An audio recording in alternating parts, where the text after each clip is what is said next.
Hi, do you ever encounter strange issues like this on your desktop GIS software? Tired of your desktop GIS crashing whenever you try to load large data sets? Didn't hit save and all your work disappeared overnight? Well, look no further. In this video, we're going to talk about how you can move off of desktop GIS and when specifically you need to do so. If you haven't been here before, my name is Forrest, and this channel is all about doing more GIS. If you haven't done so yet, go ahead and hit subscribe and hit the bell for notifications. That gets the YouTube algorithm to show that more people are interested in videos like this. Now, desktop GIS software has been around for a very long time and is used in so many different workflows, but there are a few cases when the desktop GIS system might not be the right choice for you. So let's first take a look at those. The first and most obvious one is that your data is too large to load into your desktop GIS. Now, by design, your desktop GIS uses the computational resources of the computer you're running it on. So if it's too large to run on your computer, or that desktop GIS has not assigned enough computational resources, it just simply won't work. And there's a logical limit about how much data you should load into these different systems. So that's probably your first indication that you want to move out, is if your data is too big, it can't render, it's crashing, anything like that. The second is that you need to do something online. Now, by nature, your desktop GIS system will be limited to the computer you're running it on. So you can share something like a print map or even export your work to a web map or something like that. But if your work needs to be online and you need to share it, you're probably going to want to look at some other resources. Now, there are a few notable exceptions, one being Felt's connection to QGIS, where you can do your work in QGIS and then easily move that to Felt to show your map online. There are other tools like this in different ecosystems, but it all depends on if you have those resources set up or not. So generally, if you need to do something online, you might want to explore some other options outside your desktop GIS alone. Now, the third most common reason is that your analysis is too complex. Now, if your analysis is taking too long to run, it's crashing, that could be the analysis being too complicated, but it could also be the computational resources on your computer. Now, when you use something like a programming language or a different tool like in Python or something else, that generally can make better use of your computational resources. So you can get a little further with that, even locally or by adding some sort of cloud resources. And there's plenty of different ways to do that, both in the cloud and for free resources in the cloud as well. So let's talk about how you can migrate into these different workflows off of a desktop system. And if this is your first time working outside of a desktop GIS, don't be kind of worried. We are going to be talking about programming. That's actually the first step, is to start to move your thinking into programming, or as we call it, code. Now, code itself is just the expression of a process that's running on your computer. It's doing the same thing your desktop system is, but it's just doing it at a sort of what we call a lower level, closer to what the computer interprets as zeros and ones. Now, the programming languages generally, like I said, will be a little bit faster to do this just because they're closer to the actual execution of that process. So in most cases, this will get you better results and it will work a little bit faster. But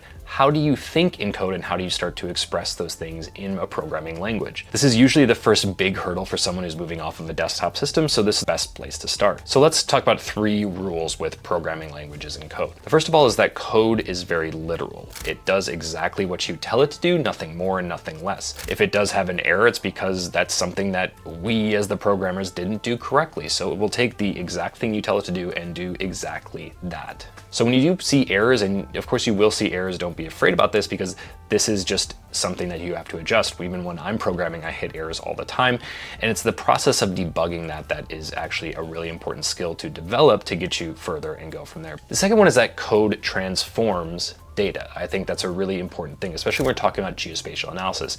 Data can be anything. It could be a word, it could be a string, it could be a table, it could be anything. But basically the job of code is to take one input and turn it into something else, right? So let's look at this in a few different ways. This could be taking one data type, a shapefile, and turning it into a GeoJSON. That's one expression of code that's doing one thing. It takes one data type and turns it into another. Now, the code is simply looping over that entire file and doing that over and over and over again to construct the new file. But that's basically what that does. And a good example of this is the GDAL library, which basically does all of this. It allows you to do these different things in very short succession. Another example of this is actually taking a point and turning that into a buffer. Let's say we want to turn that into a 5-mile buffer around a certain point. That's what the code does. It takes one data type, transforms it, and turns it into another. So that's the job of code. You should always be thinking about how code is turning one thing into another. And then the second is, like I said earlier, code is going to send you errors. When you do something wrong, the code is going to tell you that. Now, sometimes it'll be really easy to decipher what that is. Sometimes not so much, and you'll have to do a little bit of searching. So developing the skill of being able to read errors, understand where the error is taking place,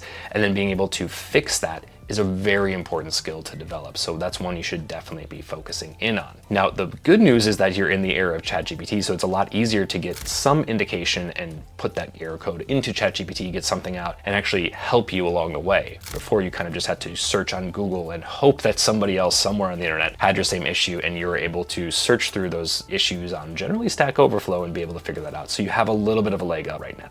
All this said, you need to think like a computer. It's very literal. Things come in, things come out. If there's an error, it will tell you.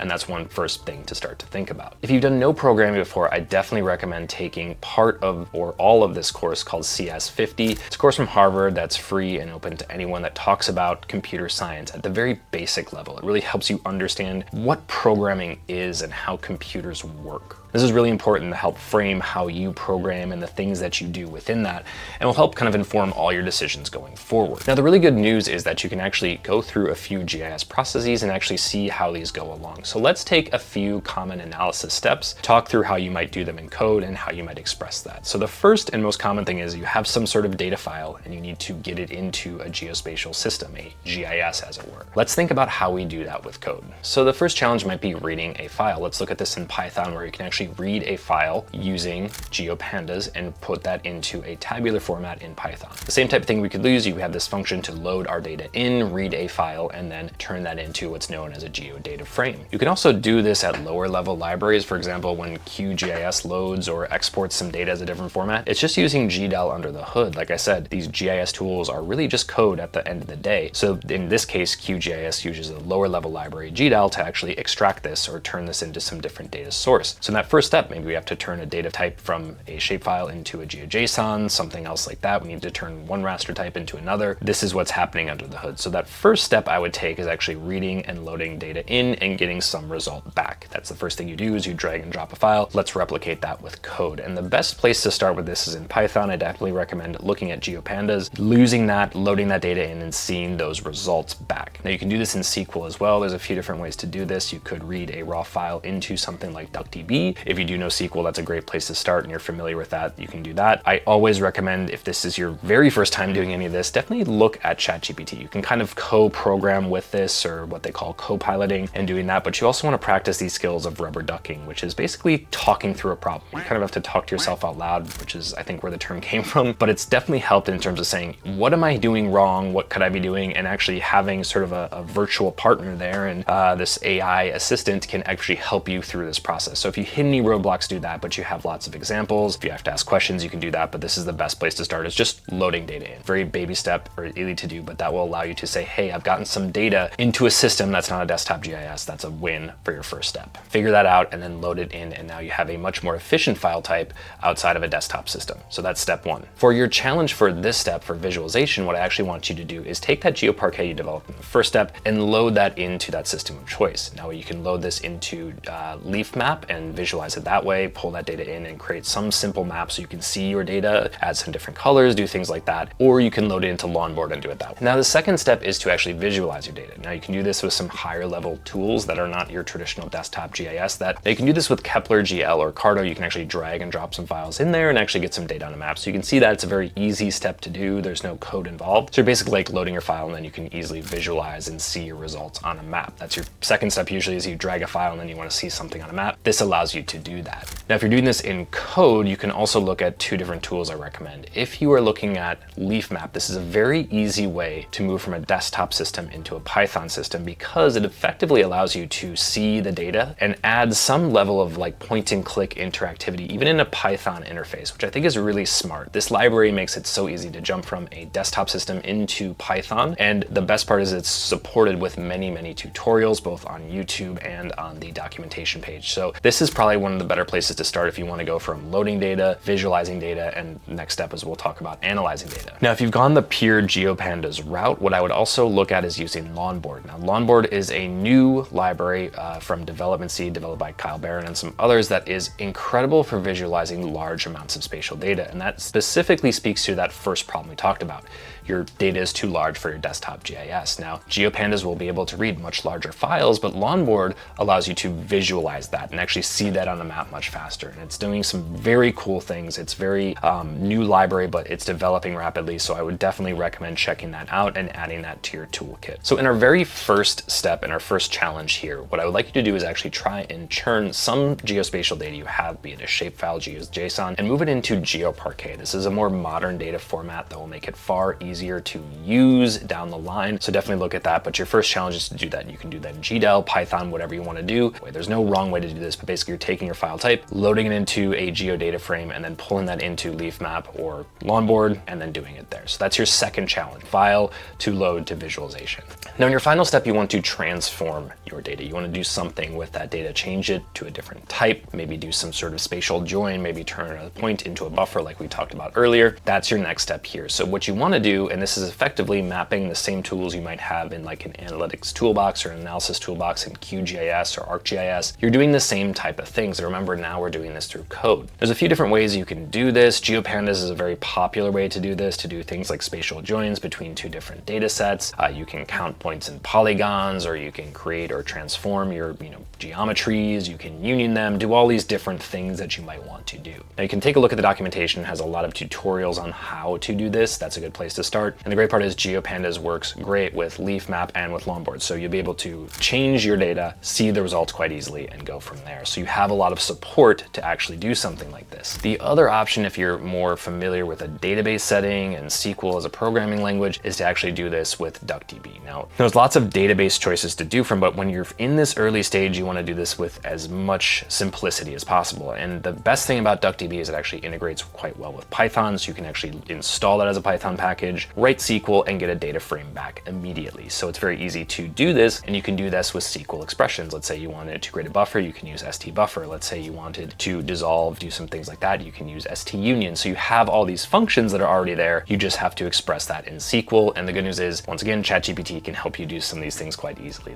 It's gotten so much better in reading this documentation. So if you ever get stuck, you have your helpful AI assistant there to help you through it. Now we'll talk about actually graduating to larger databases or things like in the cloud or cloud data warehouses in future videos. But that's one thing you can look at, is actually starting on a very small scale and then moving and growing as you need to. So in this challenge, what I'd like you to do is create a spatial join. Do something like counting points in polygons. Maybe you have your original geodata frame. If you can find a point layer and some polygon layers and just count the number of points that fall within each polygon, you can do that in GeoPandas, or you can do that with DuckDB. It really doesn't matter, but that's challenge number 2, is actually doing those two things together and then putting that on the map to see where are there more points in these polygons. It doesn't matter what the data is, but you're just trying to get the ability to express that in a different way. So at this point, you're at step 5. You actually have all the tools you need to create some workflows. You can go from loading data in, visualizing it, doing some sort of analysis, and then pushing that data back out. So this is what I want you to do once you've reached this step. Take a project that you've done before. Probably take something simple to start with and basically try to replicate that in code. Do the whole thing from start to finish, writing that code out. I recommend starting with Python. ChatGPT knows Python and knows the libraries and code really well, so it'll be very easy to actually go there, get some hints and things like that if you ever get stuck. If you have trouble setting up a Python environment, you can just use Google Collaboratory. It's very easy just to open that up and you have a notebook. So it's very easy to get started with this without much headache. And then as you grow, you can start to add these different pieces. But your goal right now is just to replicate that analysis pipeline, do that in code, and then figure out how to scale that up with different data volumes. So you can basically get around those 3 problems we talked about at the beginning of this video. Ultimately, this will help you learn about more tools. Python is a super rich ecosystem. There's lots of tools that you can use outside of that and connect in. So there's so much you can do there, and you'll really start to see the advantages of having these very flexible workflows. You can build more complexity into your analysis. You can create more complex visualizations, and you can ultimately do this with a lot more data as well. So that's the great news there. Now, the good thing is, if all else fails, you can actually just do this with ChatGPT. So if you ever get stuck, you can do this with ChatGPT. I actually have another video here which you can check out. So if you haven't done this before, check out this video, and that gives you some hints on how to do this with Python. As for now, that's the end of this video. I hope I see you again and talk to you soon.